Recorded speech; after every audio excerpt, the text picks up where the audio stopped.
Folks, welcome everyone to the April MIDAS webinar. Got about 2 minutes after the hour, so I want to get started and make sure we give our presenter enough time to speak. Very pleased to invite Javier Burgos to join us. Javier is a research director at, I'm going to try to say this, but my Spanish is not very good, so please excuse me. The Corporación para la Investigación y la Innovación, Excellent. which, as far as I can tell, sounds like it's a Colombian public-private research foundation of some sort. Yes. And he's also an associate professor of applied math in the Faculty of Engineering in the Fundación Universitario San Mateo. Okay. Yes. And so you can see the title. Javier is going to talk to us about immunodeficiencies and energy phase transitions. And so I thank you for coming, and I'm looking forward to hearing what you have to tell us. Thank you for the invitation. I would like to thank MIDAS for this invitation. Thank you very, very much. Let's start.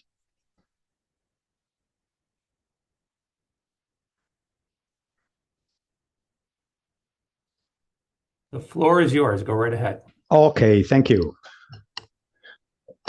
Welcome, everybody. Well, today we are very happy to participate in this MIDAS webinar. The title of my talk is Characterizing Immunodeficiencies using Entropy Phase Transition as Signatures of the Status of the Immune System.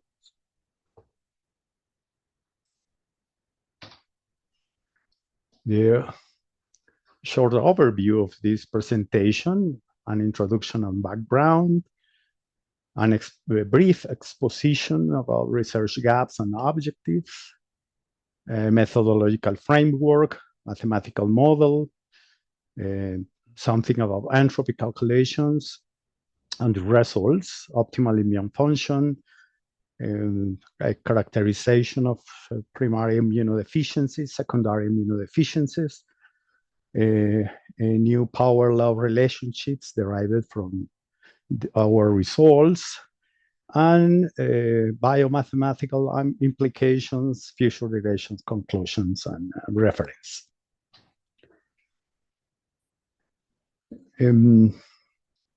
Introduction and background. Nowadays, there is a clear understanding of the immune systems as a very complex network. In fact, there are a lot of information about models in the specialized literature using this notion of the immune systems as a complex biological network. Another important notion is the notion of the concept of the immune fitness or immunocompetence. Usually define it as the ability of the immune system to respond appropriately to threats, such as infections, in order to maintain health, prevent and resolve disease, and improve quality of life. These optimal functions imply a coordinate interaction between the different elements of cells types conforming the immune cells network. Actually, one of the problems is that we do not have an objective way to measure the level of fitness of the immune systems. And these are the research gap and objectives. Gaps: no established global measure for immune fitness or immunocompetence, and a limited mathematical framework to quantify immune networks. Our objectives are to develop entropy-based signature for immune system status, distinguish between healthy and immunodeficient stage using phase transitions, are to establish a quantitative relationship between network properties and function. Our methodological framework, first steps, complex network representation of immune systems. Second step, computational simulation of cell population dynamics. Third, entropy calculations across time points. Fourth, network density analysis. And five, characterization of entropy phase transitions.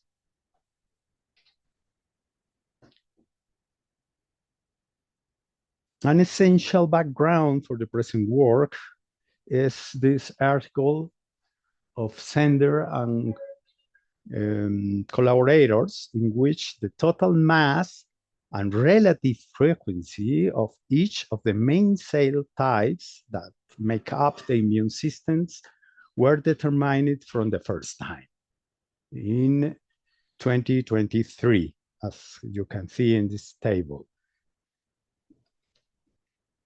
Sender and collaborators define 11 major cell types conforming the immune systems: the T cells, B cells, plasma cells, natural killer cells, mastocytes, neutrophils, eosinophils, basophils, macrophages, monocytes, and dendritic cells.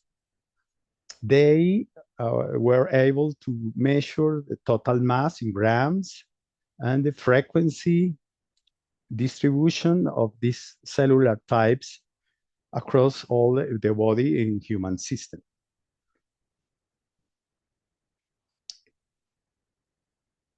It's important to know that this quantification of the immune cells within the human body presented here can serve to understand the immune function better and facilitate quantitative modeling of these vital systems.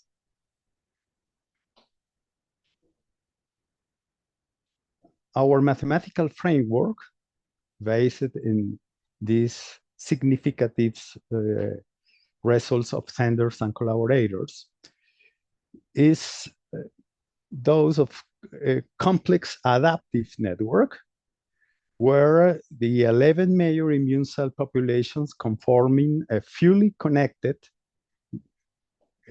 technically a key-n graph, particularly key-11 graph network in optimal states.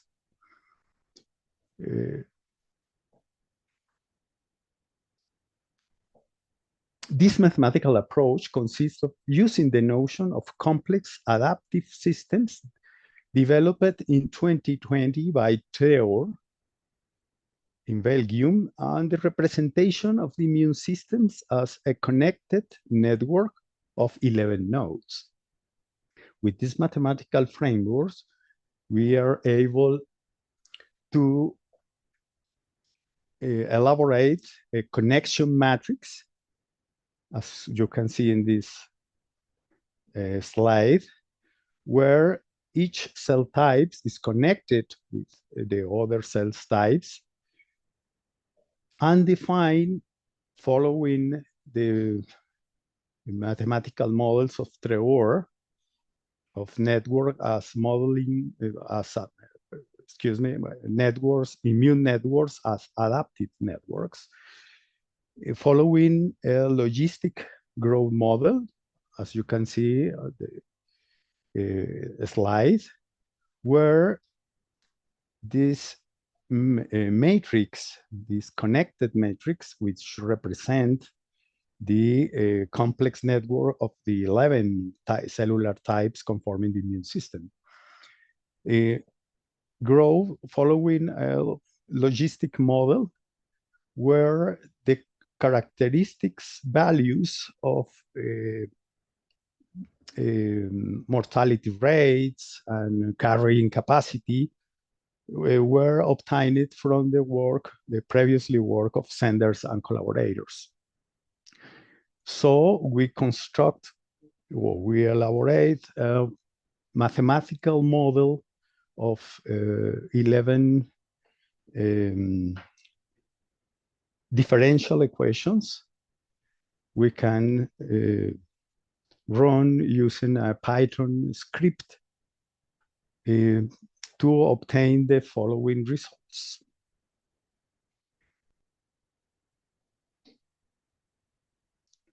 The entropy calculations were obtained employing the well-known Shannon formula, as you can see here.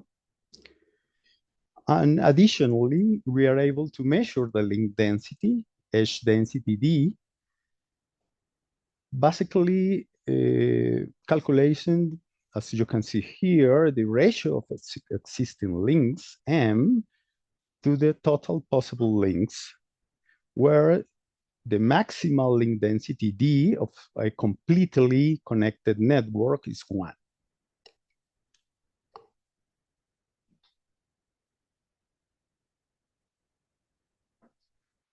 In this slide, we can observe the initial part of the logistic growth curves corresponding to each cell type considered, employing the systems of differential equations we construct following the Trevor theoretical framework for each of the major 11 cell types that conform the immune systems. From this optimal immune function, we were able to obtain an immunocompetent entropy profile, as you can see here.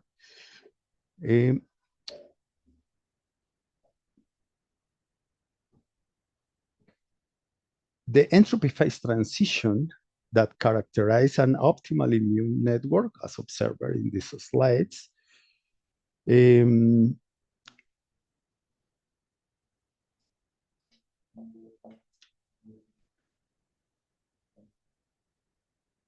possesses 3 stages.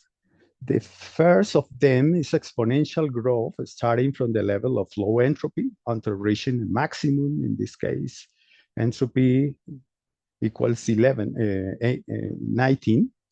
The second stage consists of a decrease in entropy towards a constant value, entropy equals 15. And the third is the permanence of this asymptotic behavior throughout the immune response, which depends on the generated antigenic stimulus.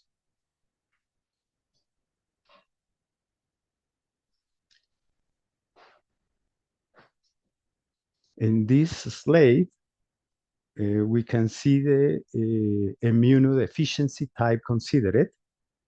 Primary immunodeficiency types consist of B cell immunodeficiencies, basically the X-linked agammaglobulinemia of Broughton disease, the T cells immunodeficiencies, in particular the congenital thymic aplasia or George syndrome, T and B cell immunodeficiencies, specifically severe combined immunodeficiency disease or C, and phagocyte deficiencies like the chronic granulomatous disease or CGD. Secondary immunodeficiencies, the deficiency in B cells, phagocytes, and granulocytes related with the nutrient deficiency or nutritional inadequacy.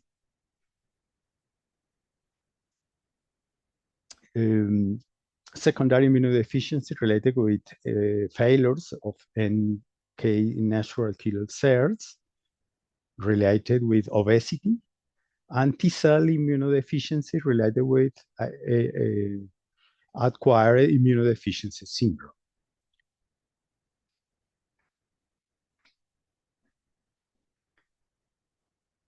Using our model, we can obtain this results, you can see in this slide that there are in the upper part of the graphics the behavior of the optimal immune system with the D link equals 1. You can see the differential, the entropy change value related with Bruton disease. Okay.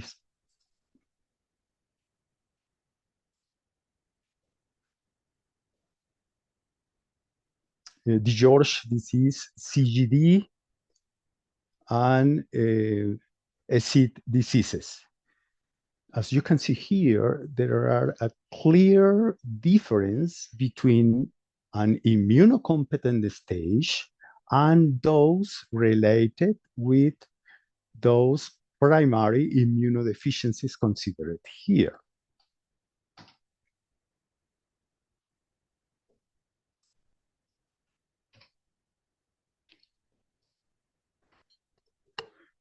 Secondary immunodeficiencies. Again, you can see at the top of the graphics, the behavior of immunocompetent immune systems, but also those related with obesity and HIV infection. And finally, those behavior related with nutrient deficiency. Again, with secondary immunodeficiencies,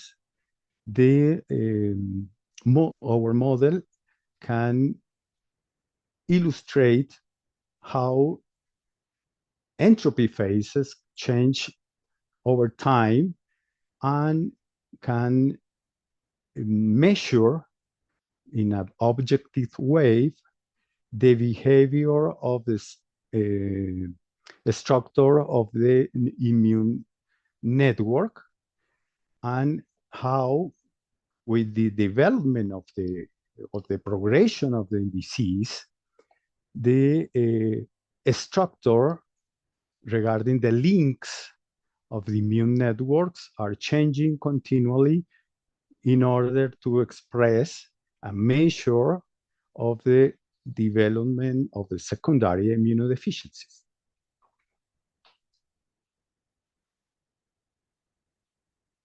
From these results, we are able to establish a relationship between network density and maximum entropy. The exponent 0.4349 represent which Mendes and Borovtsev named aging property of the network, which means that immunodeficient network lose capacity to preferential connections, and also networks become more homogeneous with immunodeficiency. The value of the exponent is interpreted as the aging property of the network, placing the complex network associated with immunodeficiencies in a scaling regime in which, with time, the nodes, the effector cells of the immune response, lose their ability to carry out preferential connections, making networks more homogeneous. This behavior is typically associated with those processes of immunosenescence. This is a very important thing because there are a very strong relationship between senescence and immunosenescence. And these results illustrate us about the nature of immunosenescence. The loss of capacity to establish preferential connections, and also the that the networks become more homogeneous with immunodeficiency.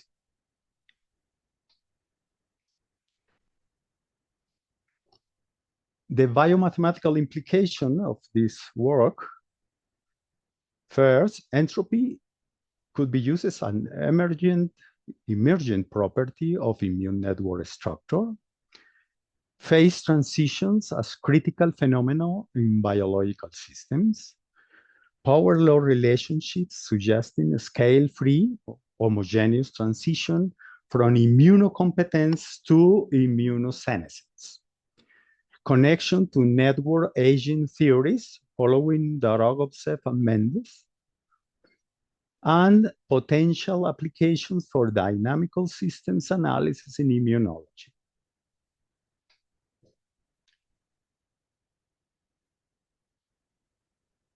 Entropy phase transitions provide a distinctive signatures of immune system status. Each immunodeficiency produces characteristic network perturbations. Third, power law relationships reveals fundamental property of immune network organization. And fourth, mathematical framework bridges network theory and clinical immunology. The future directions we can highlight in three main work roads, such as mathematical extensions, incorporate stochastic processes in the model, incorporate weighted network interactions, to incorporate spatial dynamics compartmentalization. Regarding validation, clinical data correlation with entropy signatures, longitudinal monitoring of immune conditions, and applications, AI-based diagnostic tools, predictive models of immunotherapy outcomes, and network-based therapeutic targeting. Here are some reference, see? The genesis of this work is very closely related with one of the papers we cited here, the second one, the memory evolutive system model of immunocompetence with applications to SARS-CoV-2, which is this work here came from the use of very useful use of category theory, which is an excellent tool of thinking about our research problem in a global way. I always recommend to my students or younger researchers to learn the basic concepts of category theory, because they are undoubtedly a very useful way to think in a broad sense to study mathematical problems in biology and related research systems, and enable us to think in a global way to obtain some useful roads to elaborate useful mathematical models in order to study biomathematical problems in immune systems and infection diseases. Thank you very much.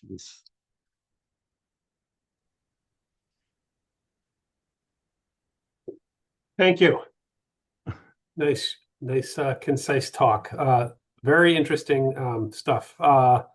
We have a lot of time here for questions, so I'm going to open it up to the audience. Okay. See if anybody has anything. If you have a question, please put it in the chat or the Q&A. Seeing none right off the bat, I will start off. I'm just curious, you didn't really mention the data sources you were using for your different comparison of profiles for the different conditions. Can you tell us a little bit about the data that you used to derive that? Yes, this data were taken from the very interesting paper of Ron Sender and collaborators in 2023. For the first time, they were able to measure the mass of the of the cell types that conform the immune networks.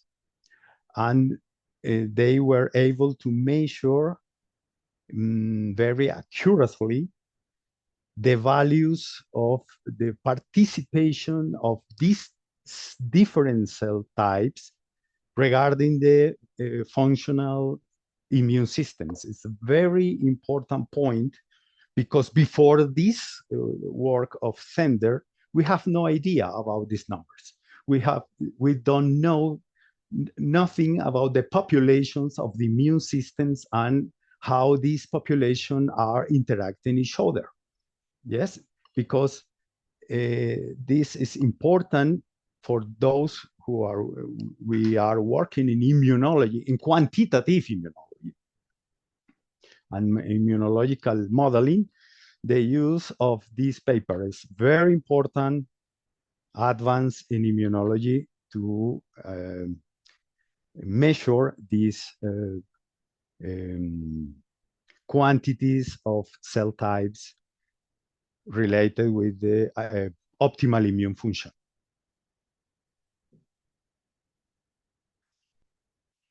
The values of the use of entropy in immunology are very few papers, but very useful, where the authors were able to measure the entropy level of those people who is suffering cancer and compare the immune function of normal people, which indicates that entropy could be a useful measure of the immune status. This is another important point of this research we presented here to all of you.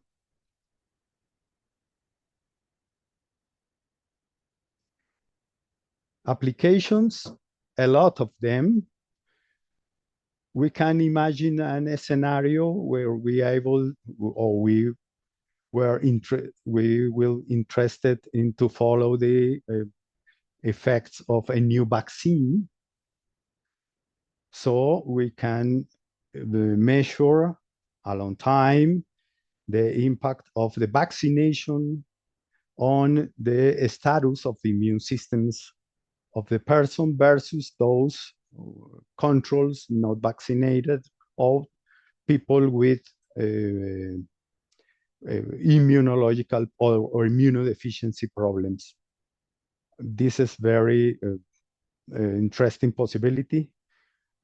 Also, to use this type of methodology we presented here, related with algorithms used in cell sorter equipment, because using AI or another approach, we can be able not just to measure the level of the cell types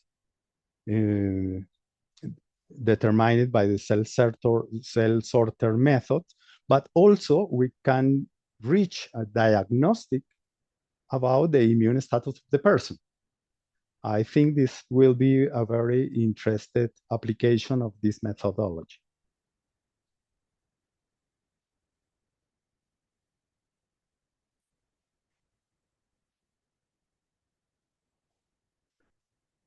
I can hear you, Harry. Muted.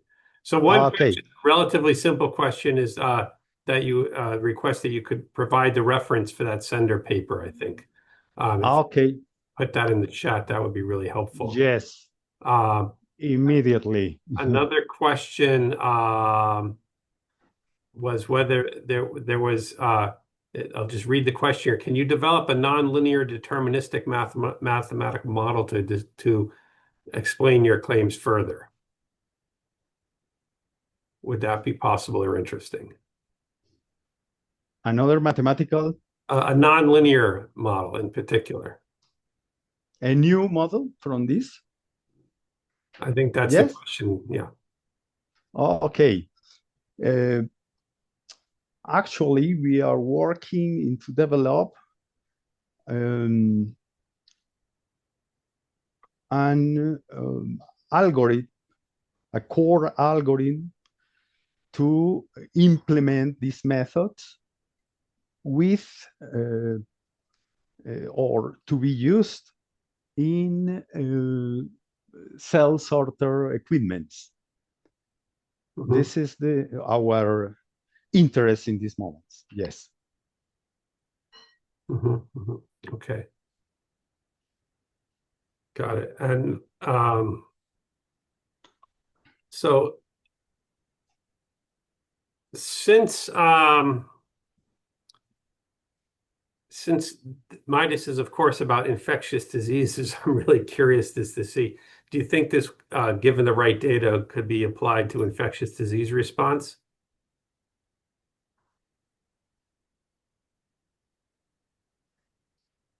Yes, I think that this method could be very useful in the study of the behavior of the immune systems in response to infection diseases. Yeah. In fact, we are working with a little with the application of this model in malaria Hmm. because we are very, I am very related with the malaria staff people here in Colombia, and we have a good data about malaria here and the behavior of the immune response in malaria here in Colombia. Hmm. It would seem that one of the really interesting things that could be done, again, it all presumes you get the right data, of course, but uh, I'm thinking about characterizing transitions between when somebody is um, infectious or not. And so not necessarily even, or the presumption would be that the immune response to any given infectious agent would not be necessarily be static, but would perhaps change over time. Okay, yes, it's a very interesting point. This is the reason because we use not just entropy, but entropy transition as Exactly. a measure. Yes, taking into account your comment to see the immune response as a dynamical system, not a static system. Mhm, mhm, Yes. mhm. And then presumably if that were if we could characterize that more precisely, that would be something that could then be used to better inform overall estimates of disease dynamics and the difficulties people have in predicting the transition or the likelihood of infection relative to exposure and things like that. Okay. Yes. Very, very, very interesting point. Um, I think this type of work, of quantitative work in immunology, um, is opening a broad vision of how different agents interact with the immune systems. Mhm. Yeah. Different types of pathogens, some type of viruses, of bacteria, of parasites, could interact with in a different way with immune systems. Mhm. And with this methodology, we expect to um, measure how these different differences in the antigenic structure of these pathogens could elicit a different form of immune response, leading to a different structure of the immune network enabled to um, interact with this antigenic structure of these pathogens. Could be very different between parasites and bacteria or fungi or viruses. We don't know. This is Mhm. part of the work. Yes. Mhm. Oh, I just put on the web in the chat Yes. the reference Thank of you. the Yeah. MPNS 2023, very recently, the paper of Ron Sender and collaborators, the total mass, number, and distribution of immune cells in the immune body. That's- Sender said at the top, at the final statement of his paper, please use these results to Yeah. Yeah. make mathematical models about the immune systems dynamics. I, I am reading the literature, but there are very few applications of these results. Mhm. I think it's very important to use this information to generate new models, taking into account the immune system component when we are modeling the response against pathogens. Usually, our population models uh, they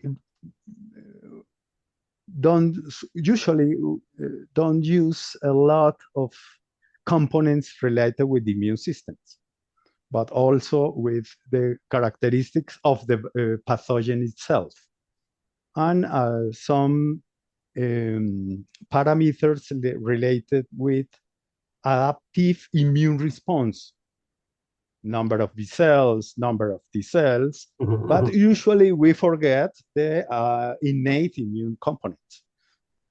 Mhm. Our proposal here is that immune system is a very fully connected system. Mhm.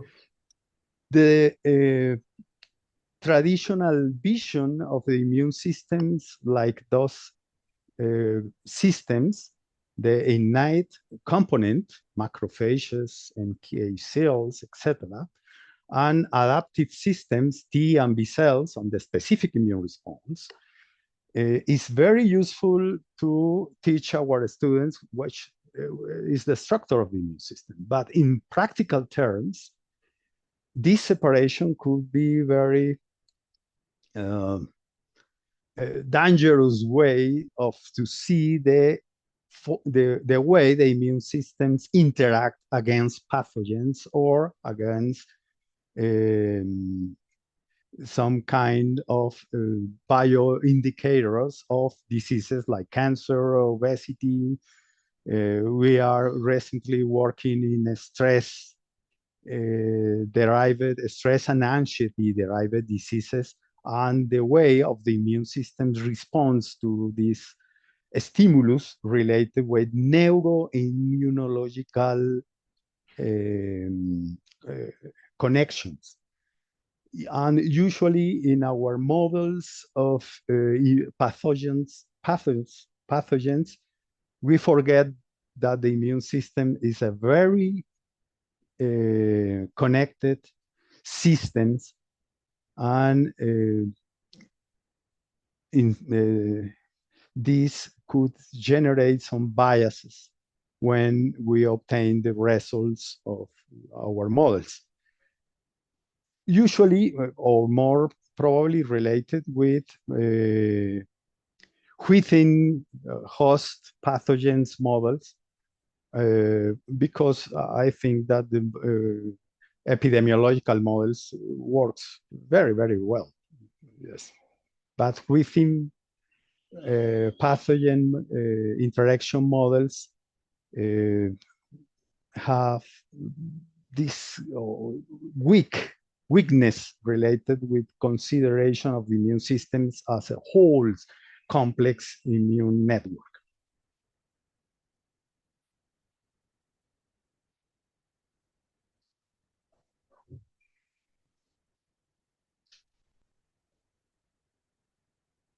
Are you muted? One of our attendees would love to get in touch with you if you're willing to share your email address. That would be appreciated. Okay.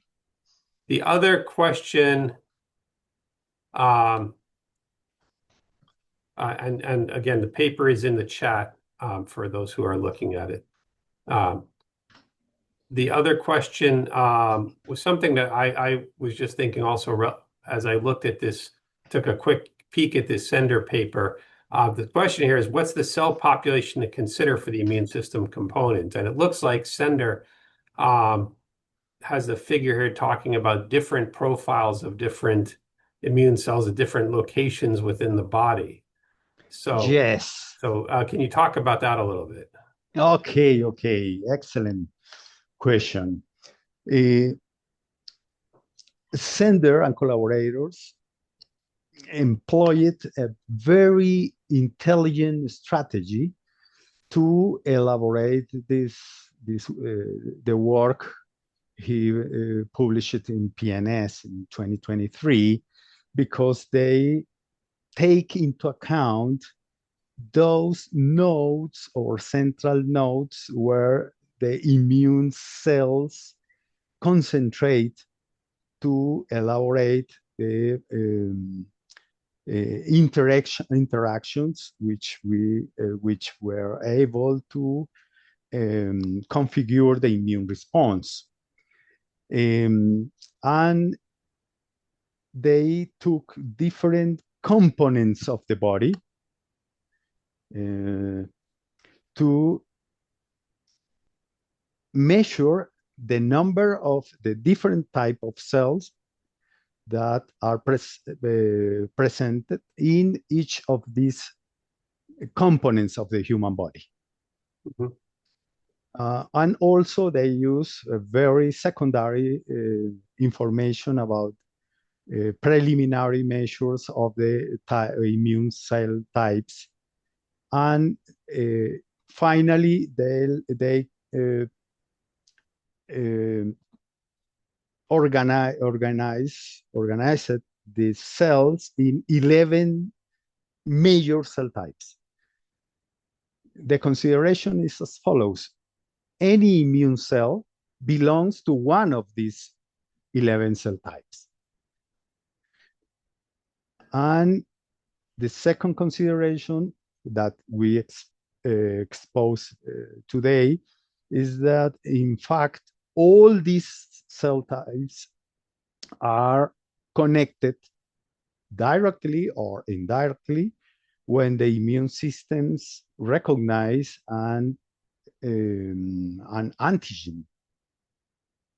So there are a closely interaction between the different immune cell types, regarding from an initial recognition by innate immune system cells, and then the secondary recognition by adaptive immune cells like T and B lymphocytes.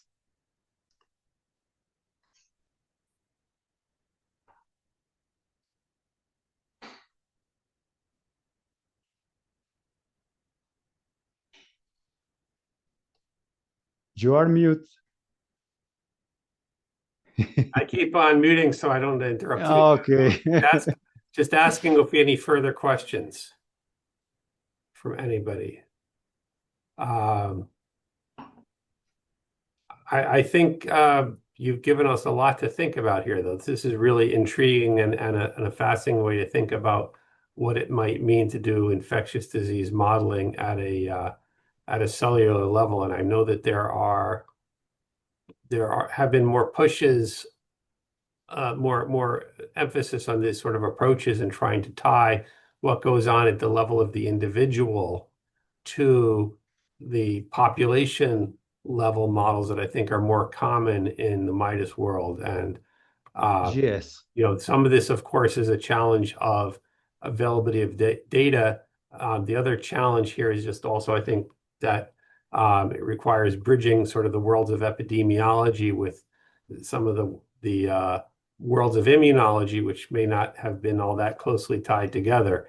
And so Okay. hopefully efforts like this will help people build bridges and make connection between these areas where there's, I think, seems like a lot of room for some good engagement. Right. I think that we have the taken into account the appropriate proportions, the same problem of the physicist Mhm, between the scale problem, the micro scales of quantum scale with mesoscale with mhm, macro scales. This is a very similar problem here in our research interest. We have very little bridges between um,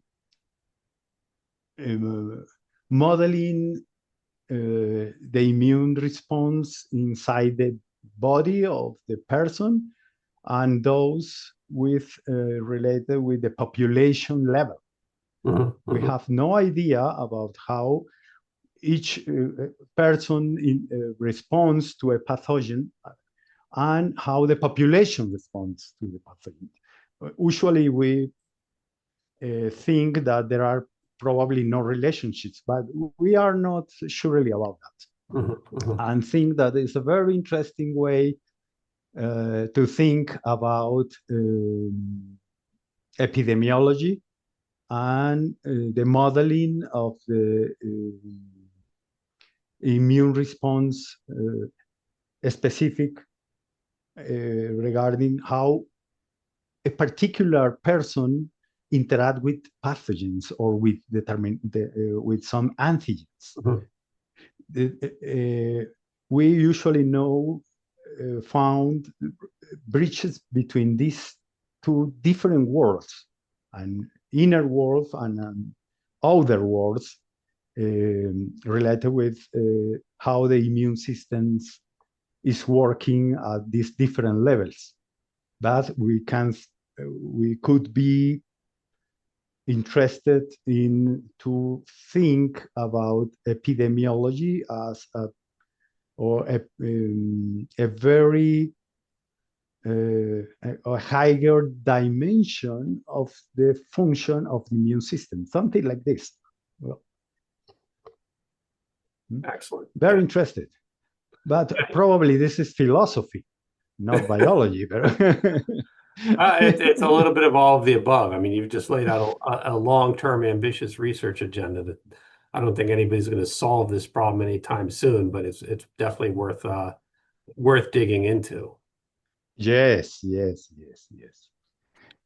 So I don't see any more questions, so I think it's a good time to wrap it up. And I really If appreciate something your is time. interesting in more literature in the presentation, I put my emails in the chat, and we are very happy to share this information who will eventually will be interested in this type of works. Well, thank you. This is exactly why we have these talks, and I definitely encourage folks to reach out to Javier and have discussions if it would be of interest. So thank you very much for your time, and we will see you all next Thank you, week. all of you, for your time, for your invitation, Harry. Very, very happy to be here. And I am very interested in following participation in these very interesting webinars MIDAS is organizing all time. Well, it's our pleasure. Harry, we Thank actually you. had another Oh, question. yes, I saw that. I just encouraged the Okay. speaker to get in Oh, touch. okay. Sorry. Okay. No, that's fine. Okay, thank you very much, everybody. Take care. We'll see you next month at the May seminar. All right. Okay. Thank you. Thank you. Thank you, Christine. Mhm. Bye. Bye. Bye.